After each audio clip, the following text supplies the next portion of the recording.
Islam.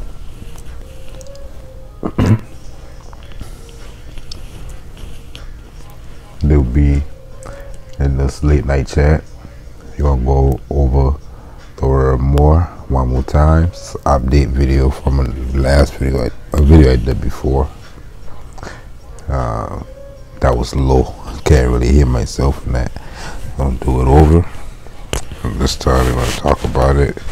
They're gonna use other sources. They're gonna use a brother who I can introduce you to him. We're gonna use old dictionaries. We're gonna go through a quick history lesson on America as it concerns us from a director of a documentary that ain't never come out for the obvious reasons. So let's begin. Got Arabic, the word martyr, martyri, first person singular possessive form of martyr, which means Lord or Master. Lord, Saint, Mar, honorific title for a man of religion, most often a saint. You're gonna see these from the last video, but I'm gonna show you somebody else got the same research from different sources. Hebrew, Mar again, Lord, Master, Ruler, Prince, Satrap, Partition, Noble, Owner, Employer, Rewarder, and the author.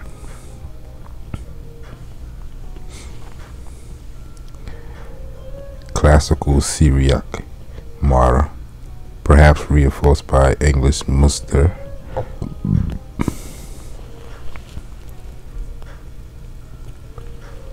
Master.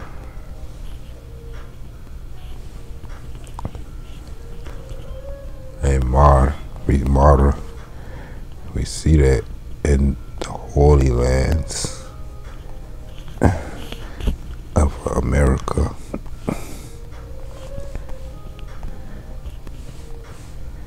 Here, we're gonna talk about this too.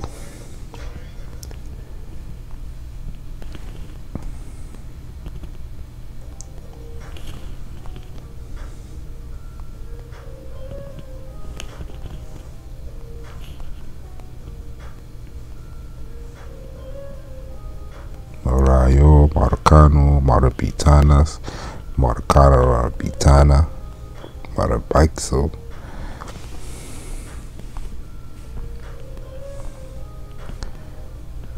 Now that concentrated in this area too.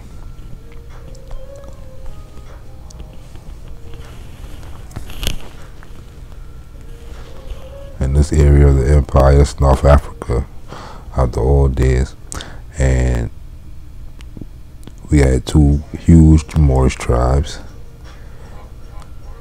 And sometimes they've been allied and sometimes they weren't, of course. But one been the Kingdom of Fez and one been the Kingdom of Morocco. And you had the Al-Masones and Maracanas.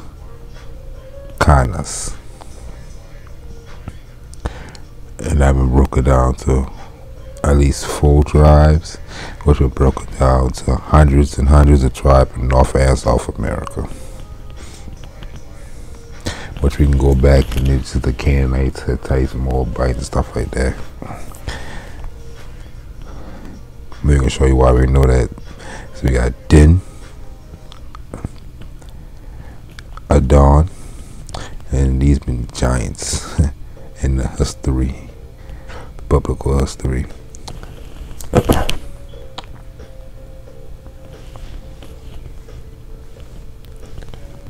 Synonymous with Mar. You also see Mar, the serpent and the snake, right?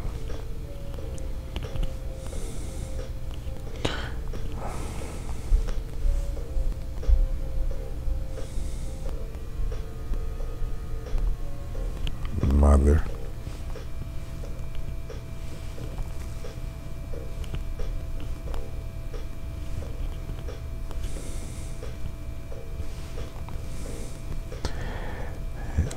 Bernardino, Balabe,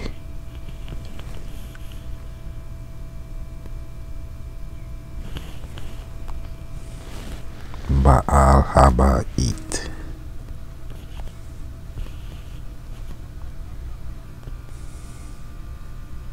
Balabos. Let me see, Ella. We're gonna see these.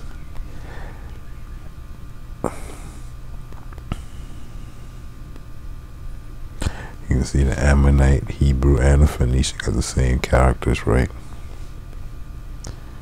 But these are the same family. We also see the Maltese.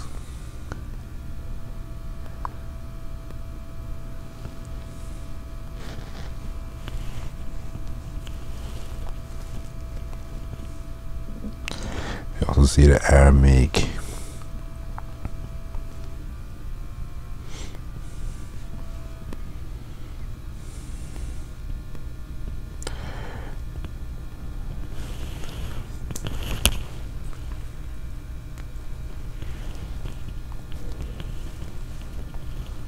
See the Punic. We also see Din, Adon, Ad. We see the Ugar, we see Khan, Khanate. This is the Phoenician, priestess.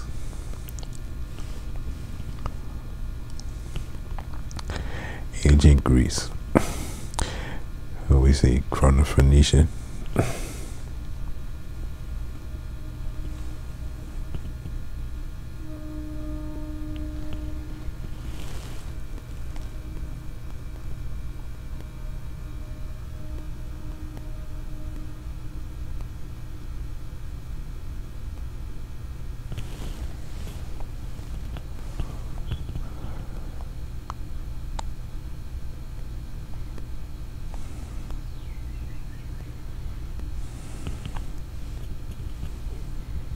You see a burger in Washington D.C., right? The Burgess.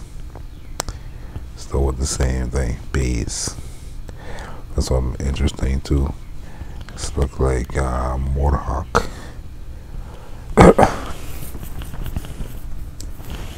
Or Morocco.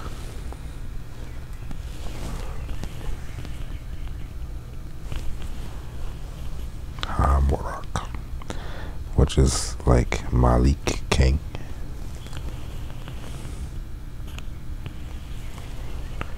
Mar. We got old Southern Arabian version. This Mar, Lord our man.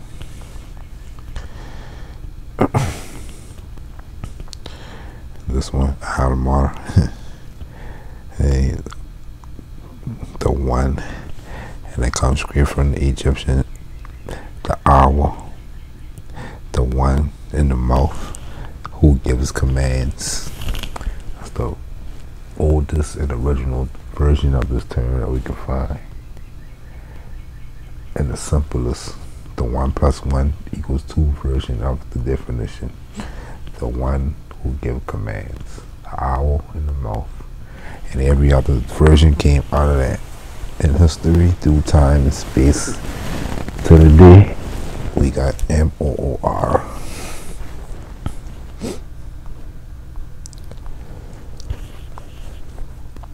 And we can see, I talked about this in the last video, culture pays. How knowing yourself pays. It's the world famous Alhambra Red House. And you see that right there. If you know craft work, stone work, then you get paid big for making one of these and selling it. You see in America, somebody gets it. Also in America,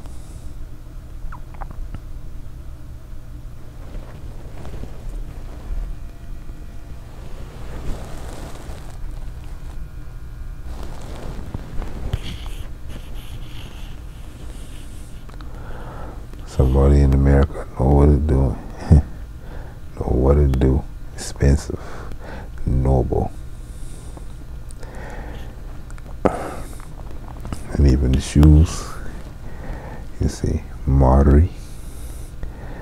And that means the plural masculine noun, second declension verb of the Moors. Or Mauritanians. The inhabitants of Mauritania, which is earth. That just means the land of the Moors. Let me see. Culture pays. Your true culture pays.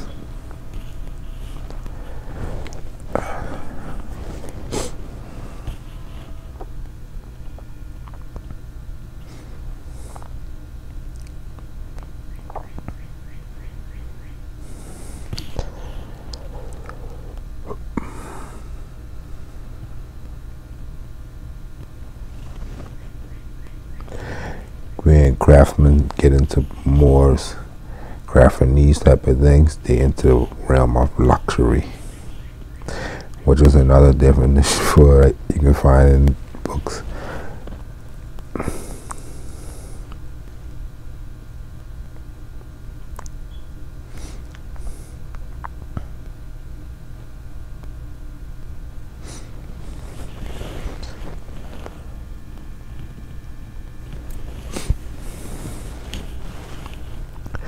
You see, we used to put ourselves in societies where we used to make settlements, keep doing the same things, but it all come from the societies. And the only way we can have societies is with unity, and the only thing we have with unity is with love.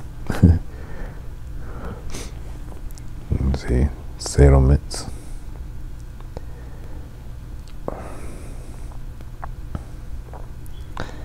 How societies, families,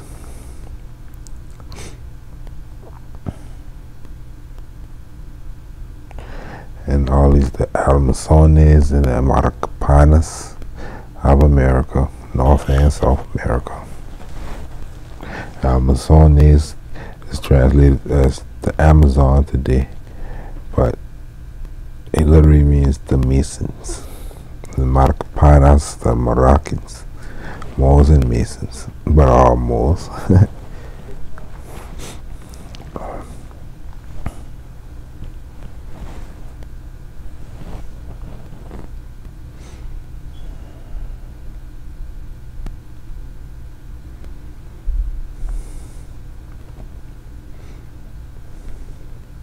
All these from settlement building and organizations, brotherhood and sisterhoods. You see city ports and the likes, seaport towns, architecture. And we're going to talk about this on proprio, which we already got our own on proprio modern day story about Rome. I might read it out one day on here. It's from the island of Marajo. We got records of hides coming from Barbary, Morocco, and you can find the buffalo, and these you can find these on the beaches of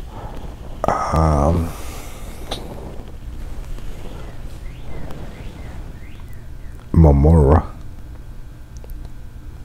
But on our Marmora, we find it even to this day.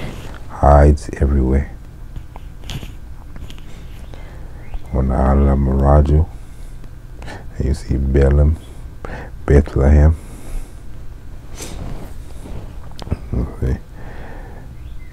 Amazones, the Masons. On the Marajo Island, it's the flag.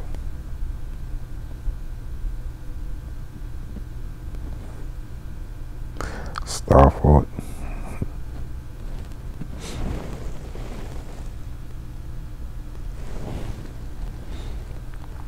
This area right here.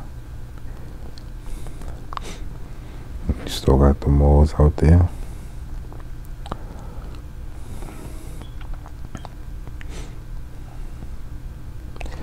Still winning Brazilian awards for pageants, beauty pageants.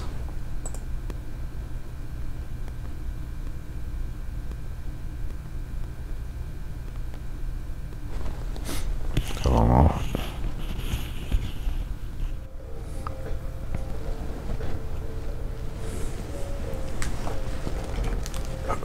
Read some more.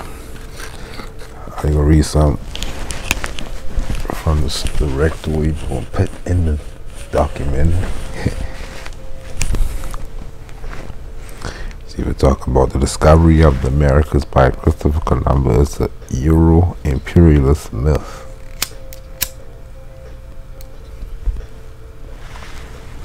That was part of the Reconquista, which was fueled by the hunt for the Moor in Europe, in Africa, and across the Atlantic.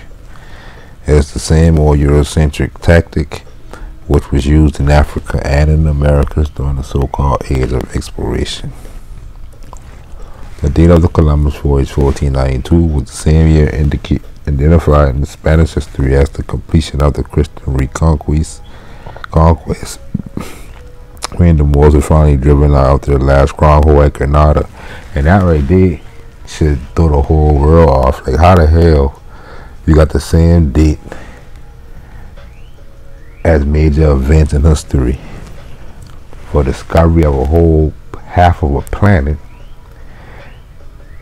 and then the other event, the reconquest of the people called Moors, but people don't act like that's something should be think about.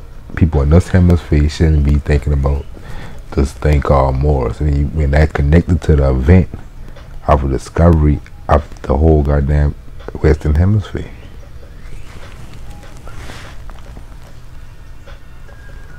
If you're on this side of the world, that should be known.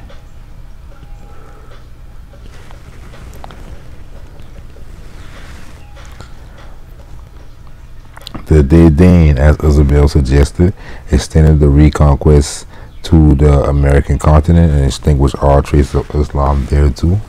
And he's talking about Isabel Appareus.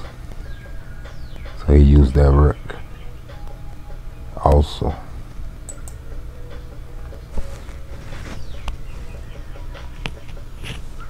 Ferdinand Columbus, the son of Christopher, wrote about the so-called black scene by his father in Honduras, the people who live farther east of Puente Cabinas. Let's see what that is.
As far as Cape Gracios a Dios, and we already know we talking about this part.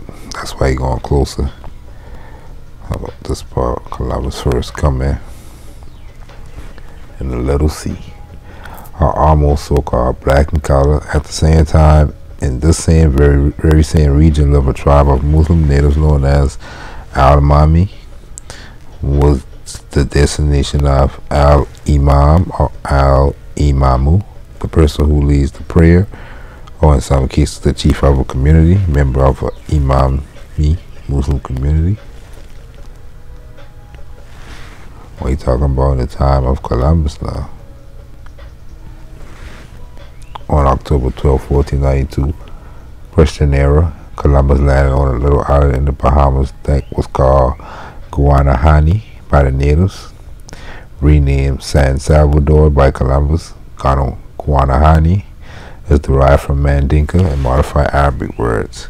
Guana or Iguana means brothers, and Hani is an Arabic name, like Hannibal. Therefore, the original name of the island was Hani Brothers. And the other words like Guadalquivir and a bunch of words with AL, like I said earlier, Amazones, that became the Amazon.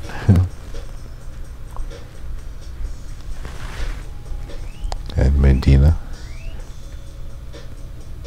that Dean, we saw that earlier, Dean. Columbus sailed from Palos de Bla, Spain. He was bound by Gomera, Canary Islands. Gomera is an Arabic word meaning small firebrand. There he fell in love with Beatrice Bobadilla, daughter of the first captain. And this Gomera, so-called Canary Islands, already in America now, all the way over here at this time. Daughter of the first captain general of the island. The family name Bobadilla is derived from the Arabic Islamic name Abu Abdullah. Nevertheless, the Boabdillah family clan was not easy to ignore. Another Boabdillah, Francisco, later, as the Royal Commission, put Columbus in chains and transferred him to Santo Domingo, back to Spain. From Santo Domingo, so they say they already been over there as family. But in the official history, they got Beatrice Boabdillah in the show. You can watch the series on TV, but they try to act like they talking about the modern day Canaries. But ain't not about this family in American history too. The Boabdillah family was related to the Abbadid dynasty of Seville.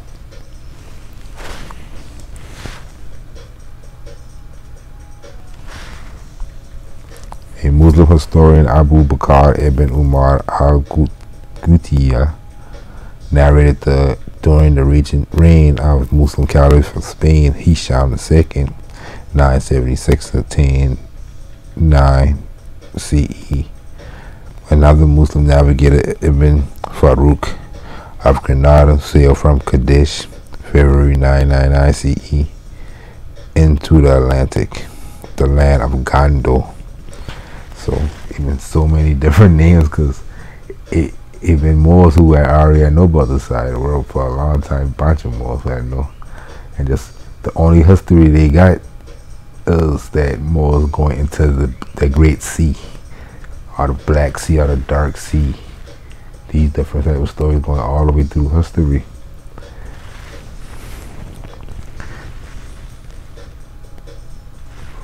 So plenty names of this place in books all over the world that we didn't even know that he talking about over here.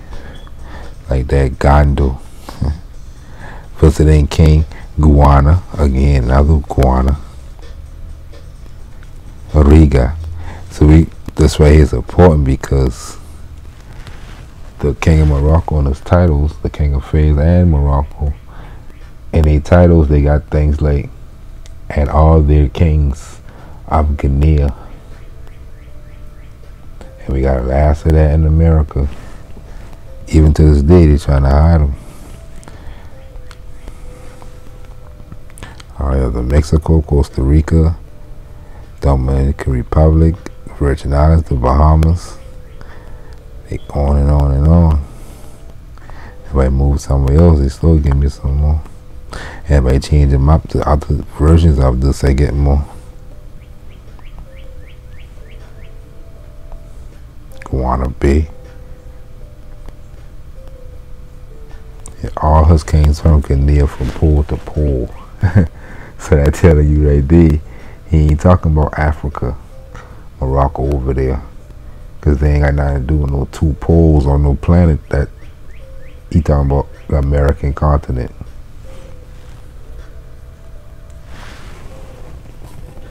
Any titles?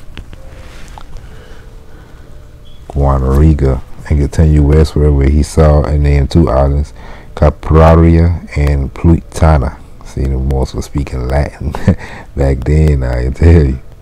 And all these Moors who've been in Spain from America, a lot of them were kings. That's why Spain come back. Spain say, we gotta go over there. These Moors he coming from over there, over that sea. We gotta go over that sea one day.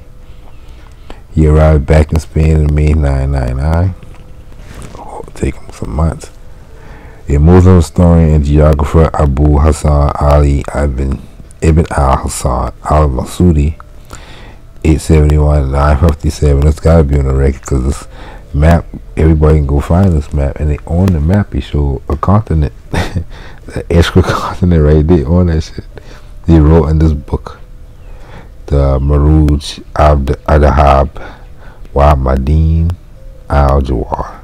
The metals and the golds of quarries and jewels that during the rule of the Muslim Caliph of Spain, Abdullah ibn Muhammad, 888 and 912 C, a Muslim Navigator Kashkash ibn Sa'id ibn Aswar of Cordoba, Spain sailed from Debla, Palos, the same as for Columbus, right?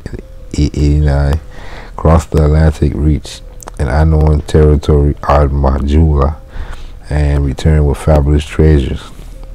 Now they got many stories from the Moors who've been in different ports too. Got like stories from Moors going to the Dark Sea from Lagos in Portugal and shit like that. Just before the Reconquest, right? In Al-Masudi map of the world, there are large areas of the ocean of darkness and fog. That's what they're calling it. Fogo, which he referred to the unknown territory, the Americas. That's from another book I find. Another thing that makes my hair mix. This claim is the name of one of the Cherokee tribes itself, which is considered to have Islamic nuances. One of them is from Mahdan ibn Wati, who considered one of the leaders of this tribe, which is another proof of the existence of Muslims there. All in the language. Yeah, I be on YouTube looking for all kind of shit. Cause YouTube they'll let me easily translate the comments. So I've been reading it. I asked the comments on this, but this been from Al Jazeera talking about Brazil and African Muslims. You know how they flip it, even though they're really talking about the Moorish Empire of the West, the old one. And people. They still were connected. They were in the comment section. They were going in. We were connecting out of Spider-Man to some more. They even had the name with them what they using, and they some way connect zombies to zombie. They had a long discussion on that. They can't agree that that was right or not. But they had all kind of shit. What else they had? What's it down there? Everything Hollywood doing, they taking from old Moorish history of America. Of course, Pirate of Caribbean, they talk about that, of course.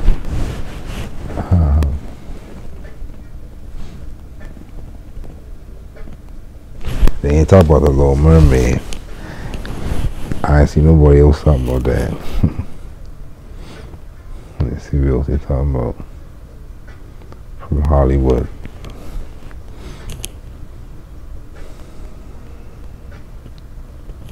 Anyway, let's go. And that's what we're talking about right here. Dina. Judgment. The rule of law. D. To speak.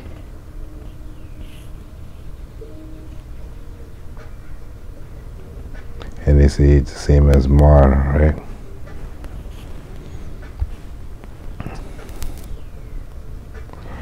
And this from a Facebook post Like, so you at the end who, in case you want to go follow them. Got some good posts. Got some good merch. I mean, look at something from one of his videos on YouTube. You can go find his videos at American Pharaoh. And how he take a video from Sarah Susan Sadie, who, if you listen to him, I guess he finally realized it. Because he damn sure been no more who ain't know if he was coming or going a few years ago. But he used and he put proof behind what he was saying. And I screenshot some of it. We can look through that. He was talking about the word more and connecting it with the word Lord and serpent and the metaphysics behind it. So we'll look into that. So the more largely obscure fate, however, is not due to the insignificance of in the history and development of Western civilization, right? The mother and father of civilization, period. Or rather to the judgment passed upon Moors out of jealousy of their great influence and nobility. The demise of Moors and their historical presence can ultimately be traced to Dom de Versus, a papal bull issued on June 1842 by Pope Nicholas V, and this is a motio proprio, which we already, I got a motio proprio. I'm going to read it out one day on this YouTube in Latin. It authorized Alfonso V of Portugal to conquer Saracens and pagans and consign them to perpetual servitude. And we got the 1413 one that is the Crusades against the Moors of America and Africa. I ain't say that as those terms, of course, those modern terms, but we know that's what that would have been. In that time, it was called the Crusades against the Moors of Allende and the Quinde Mar.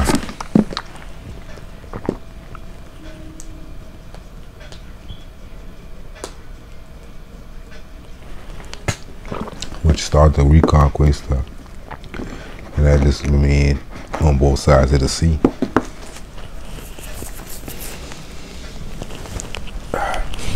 The near and the far Moors, and we translated literally.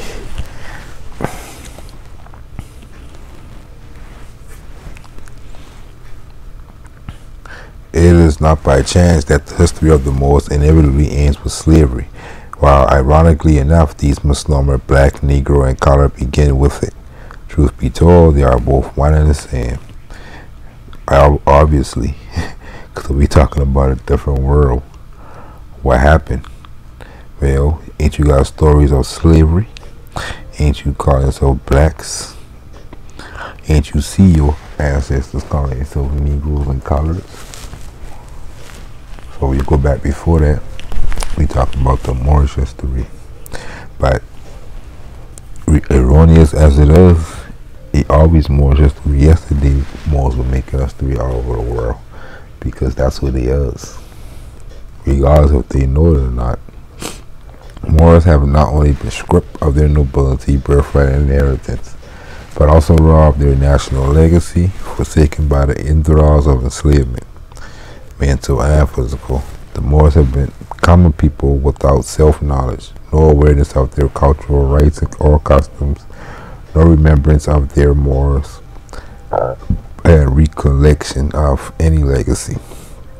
This is how death, civil mortus, was civiliter mortus, was casted upon the Moors, bringing forth the Negro to life. Marcus Garvey, whose mentor was Deuce Muhammad Ali, a Sudanese Egyptian political activist, influenced him on his idea of nationalism. Garvey has been quoted as stating, "A people without the knowledge of their past history, origin, and culture is like a tree without roots." Garvey further implored to liberate the minds of men, and ultimately you will liberate the bodies of men. Perhaps the best exemplification of nationalism was the teachings of Prophet Noble Ali, who emphatically declared that American Muslims should study, study, study. And when you have studied well and would ask me what to study next, I would reply, study yourselves. His philosophy encouraged uplifting fallen humanity. Drew Ali suggested that if you want to change their people, change their literature. Literature, the noun, according to Webster Dictionary, means learning. Change their learning, acquaintance with letters or books. Literature comprehends a knowledge of the ancient languages denominated as classical, as history, as grammar, as rhetoric, as logic, as geography, and as well as of the sciences. A knowledge of the world, and I know the word world etymology has the meaning of age of man or growth of mind. Essentially, we must seek to refine, redefine, reconstitute, reestablish, then re-educate self-knowledge. We have a great work before us, Morris. Some of the books you can get from him.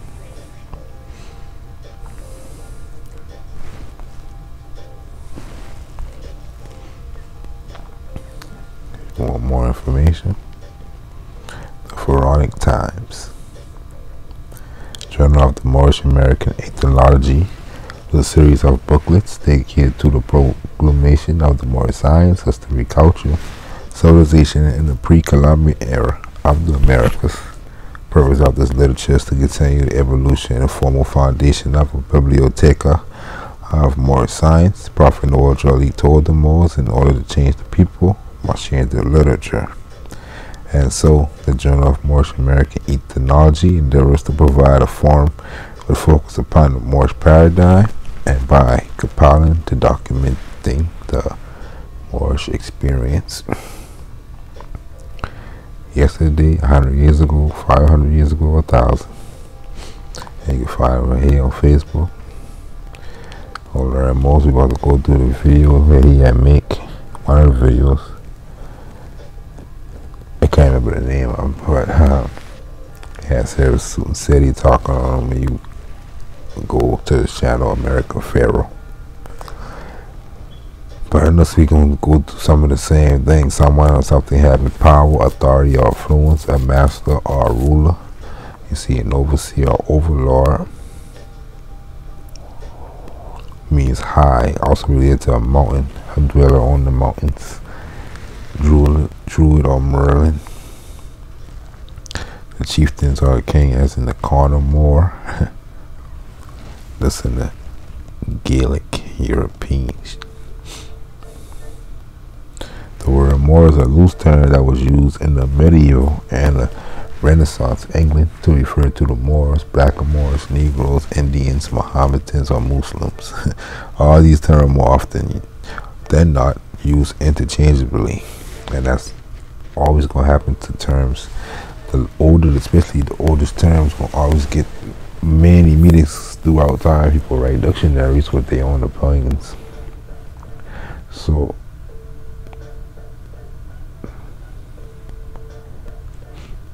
we gotta expect that to happen. Probably easy to follow. A mastermind, no, because he can trace himself through time and space. The studies concerned with the Moor from North Africa. The word Moor, black man, blackamoor, Negro, Ethiopian, or even Turk or Arab were used interchangeably in the 16th, 17th century. So you see the later it get in time, the more words get associated with it, until you get to a point where people ain't much know where they coming or going. And in spite the fact that the English became aware of the distinctions between different so-called type of blacks, the image of the Moors in the writings of four Elizabethan dramaticists by Muhammad Ibn Hassan al-Askari. That's where that come from. Strabo corroborated the fact that Maori, which is Moors, in Latin is the plural. Marus is more singular. named themselves by stating Mari was a name used by the natives of Mauritania as well as the Romans. Mari was a name used by the natives of Mauritania, not just by Romans or Greeks. Not just the Romans or the Greeks. Strabo geographies. The etymology of the word Mo can be traced to the Phoenician term Mahurin, meaning the Westerners. And we're going to talk about that a lot. The Semitic etymology Mahurim referred to the people of the West, and the terms Maghreb mean the West, or the place where the sun set, and the Greater Maghreb referred to the farther west, while Maghreb al-Aqsa means the extreme west. So that's why you see us with the flag. That flag means Maghreb al-Aqsa, was the extreme west. According to Lawrence Waddell, early Phoenician titles such as Meru, Marutu can be translated meaning of the western sea, the sea of the setting sun. The Akkadian Amaru and the South American Amaru occurred as the geographical term meaning the west. The Sumerian, the Amorites, were also known as the Martu, the Timu, and the Akkadian by the name of Amaru, and an Egyptian as Amar, all of which means Westerners and those of the West. It must be noted that Hebrew terms Marab, Mareb, Maraba, and Ma'arab, Awab also mean West. Hebrew Maher also means Westerner. The Hebrew word that is translated as light is Ma'or, and has the meaning of being a luminary, the illuminated ones, Illuminati, Latin, light bearer, light giver. And they got the 7 versions, main versions, but the whole world got a version.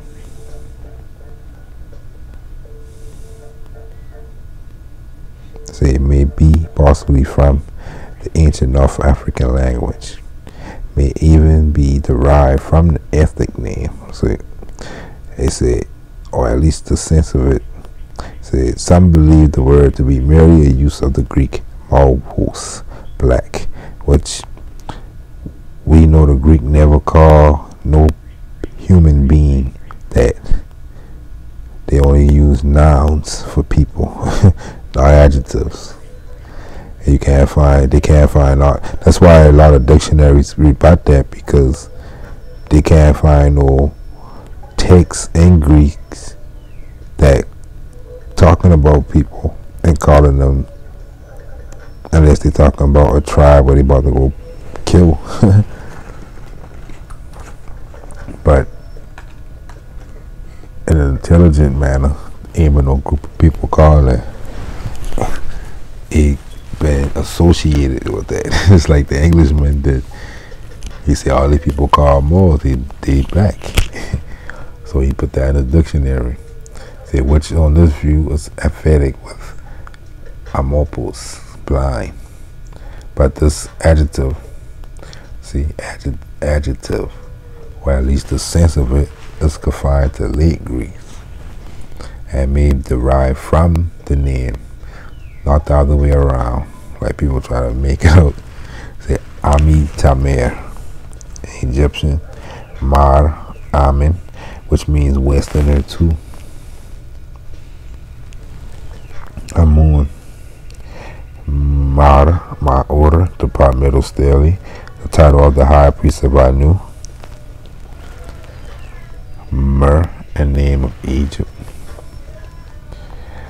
Osumari, we see that in Brazil too. That's right there.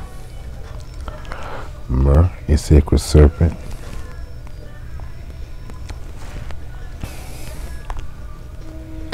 And we already know that. Beloved,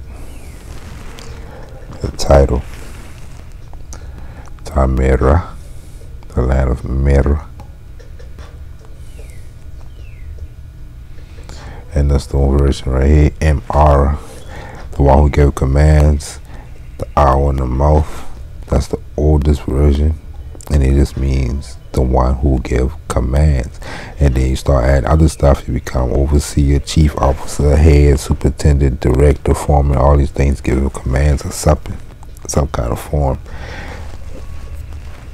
When we get into the era of nationalism, our land is the land of the lords, or the chiefs, which is the land of Moors, which is Mauritania. So the people of Mauritania is Moors. So that's how it became a name of a group of people like that. But they've been from this ancient world. They still been calling themselves this. They still been doing it from language.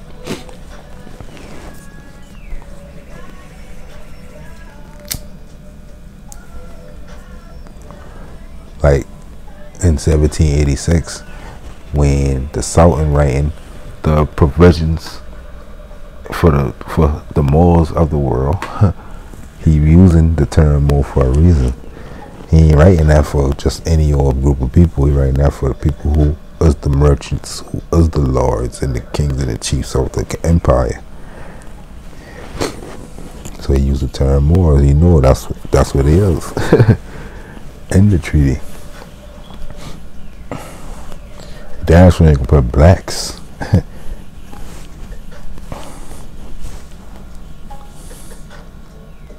Partamira. The Duchess of Medina Sidonia, head of the House of Medina Sidonia, the most important ducal house of Spain, with its status as a hereditary title, having been granted in 1445. So that's before 1492.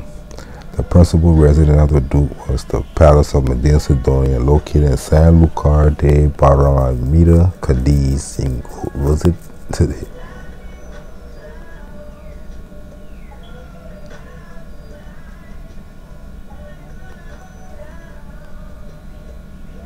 The palace houses the archive de la Casa de Medina Sidonia, one of the most important private archives in Europe, and from these archives her books were written, and she stated quite unequivocally America was Tierra de Moros, the land of the Moors, or again Mauritania or Morocco.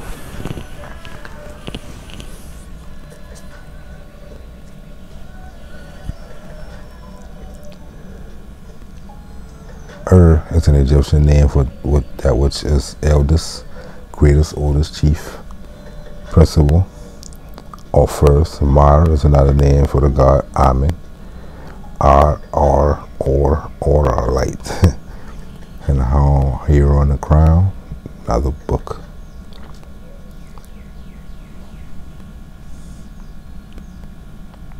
God Mer was Nemar. Mer, a hero or a brave man. And Mer, the name of the Set, the damned one. And like I've been telling you in one of my last videos, how the one who give commands is MR, and the ones who don't give commands is MR and something else. So it's the similarity of death. That's why we got words like mortgage and stuff like that connected to the word too, because that comes from the same source. But you see, you got the owl and the mouth, but you got other things too.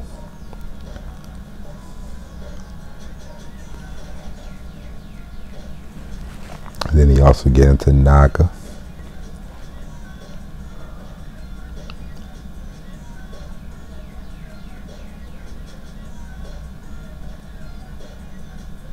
Number 12 been an interesting one.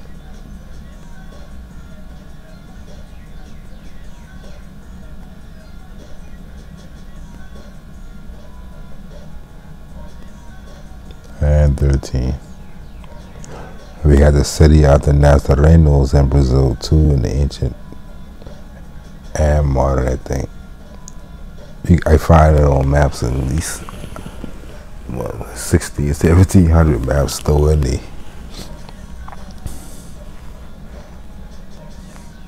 And we know we got the Nazca lines, the Nazca lines, Nazca.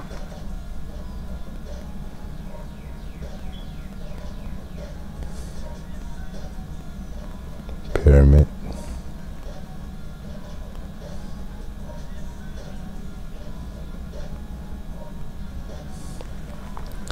Ophiuchus, the 13th constellation.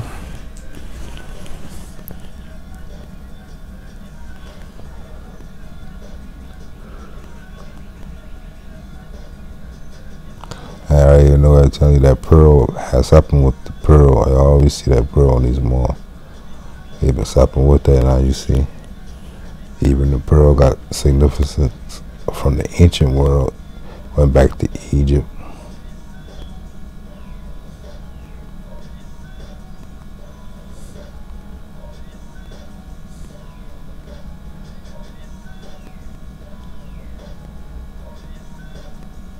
Chief of the caravan. I start off with the owl in the mouth, and then you got the other stuff to add to make the caravan chief of the caravan. So you're chief of all kind of different things. That's why we say in the first empire, the ancient empire of Egypt, were ran by the Moors. And the ones who remember that carry that shit up to where we at today, because they talking to you like that now. Jesus himself became known as the Lord, Martyr. The Aramaic Martyr, Martyri, my Lord, Marana, our Lord. And here they show you that in this area in many terms.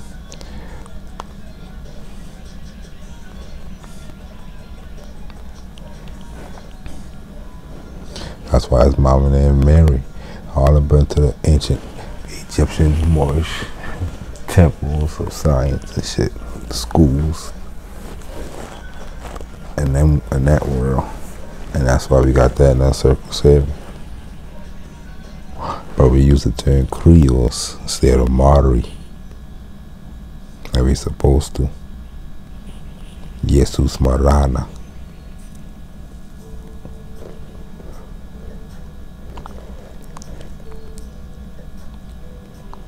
That's why when you see me read it in the Islamism video, and I speak about Jesus and I say Allah, you ain't gotta be confused, because now you know why you're dealing with the truth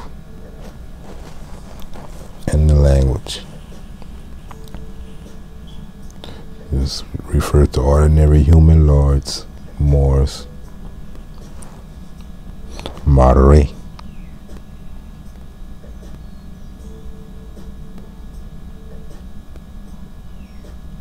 And we don't speak Aramaic today, so our version ain't that, but we talking about the same thing.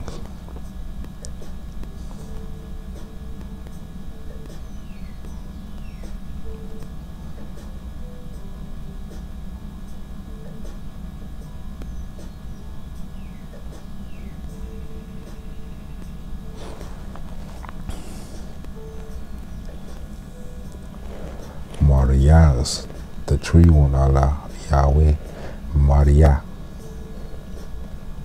the Lord, Yah. Like Moraya, Moria, our Lord, Yah. Amar, Maria, Imari, La Mari. Amar, Maria, La Mari. Even in Zeus. So even in the Greek, they know what it is. Maria, the Lord. And the Syrians hold the name to be equivalent to the Hebrew Tetragrammaton again. Many other sources. Amar, Amor, Amore, Amir, Amir. These titles of words are a variation of the word more.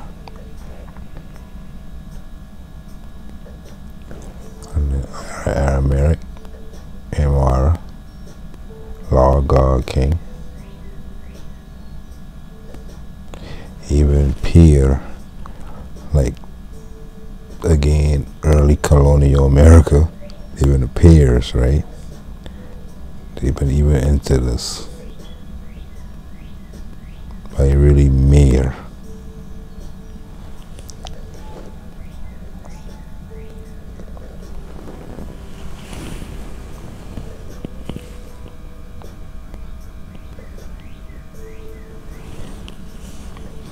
Morph Mariam.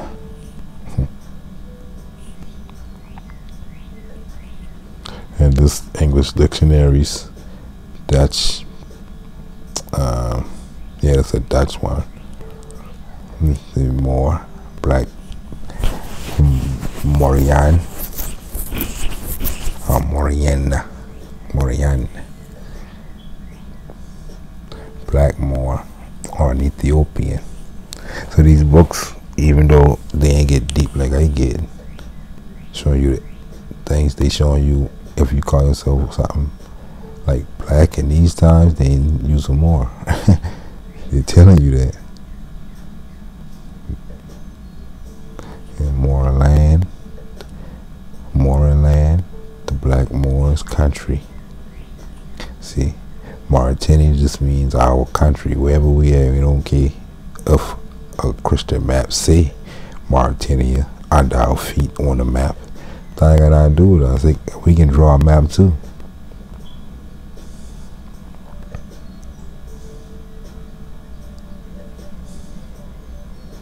1678, Netherlandish.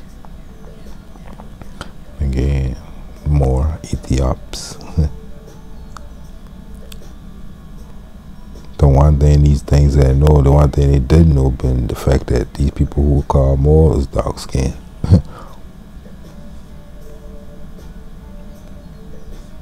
Use the term Kush, Ethiopian, simultaneously.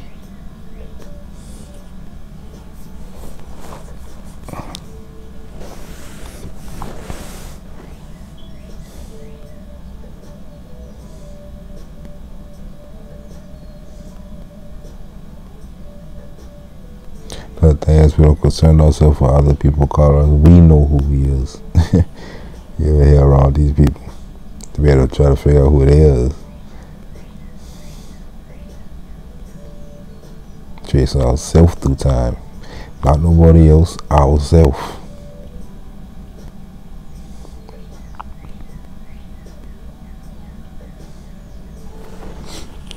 And don't do language. You see the translation from the ancient Moabite to the Greek, which became our letters. You can see the E and then the O. The Blackstone, ancient Rome Latin. It's the ancient Latin now, which is Moabite. That's why we say mothers and fathers of civilization. You see the oldest extant Latin inscription of Rome, from Rome, which is Moabite. You look at this now, pay attention to how that looks, especially that right there. This right here. We find this on a bone stone in Boston.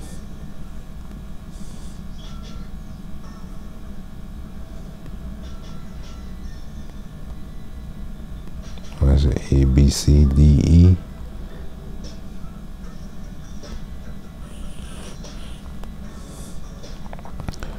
Okay.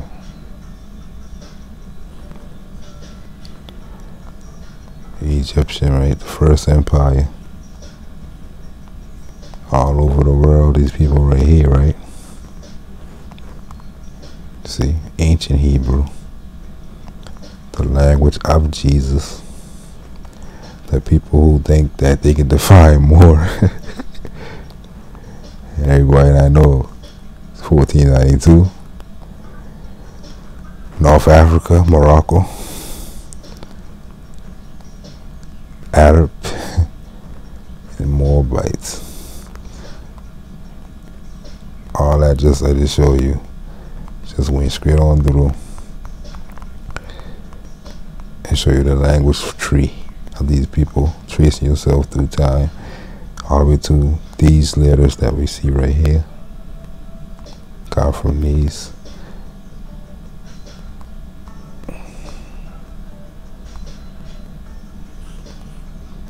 Right here.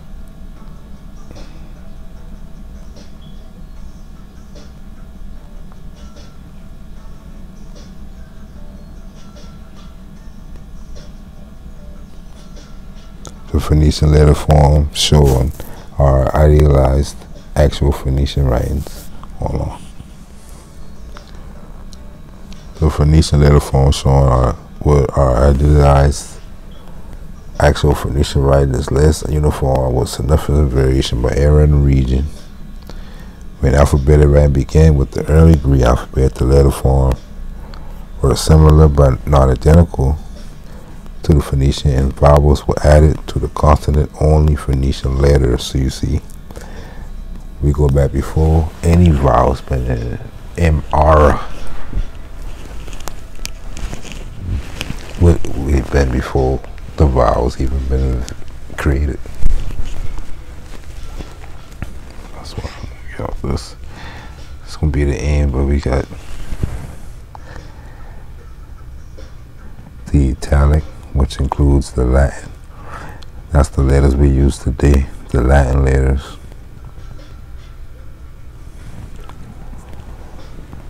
And the runic alphabet derived from the italic, the Cyrillic from the medieval Greek, the Hebrew, Syriac, Arabic script are derived from the Aramaic. The letters has a medieval cursive variant of the Nabatean, and the Ge'ez from the South Arabian. So we're just going through the whole world of the Moorish Empire anciently through tongues, and they can't deny it. Many writing systems used today can ultimately be traced their descent to the Phoenician alphabet. Consequently, the Egyptian hieroglyphs. It's like we take you through the Latin, Cyrillic, Armenian, Georgian scripts are derived from the Greek, which evolved from the Phoenician. The Aramaic alphabet also descended from the Phoenician, evolved into the Arabic and the Hebrew scripts. It has also been theorized that the Brahmi and the consequently Brahmin script of the Indian culture sphere was descended from Aramaic, effectively uniting most of the world's writing system under one family, although the theory is disputed. And the theory ain't really disputed like that.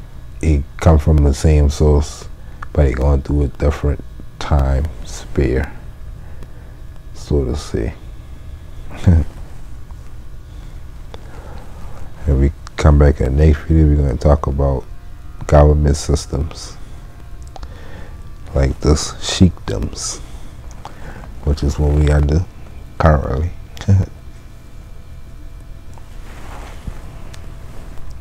So peace till next time. What they call Mashyaka.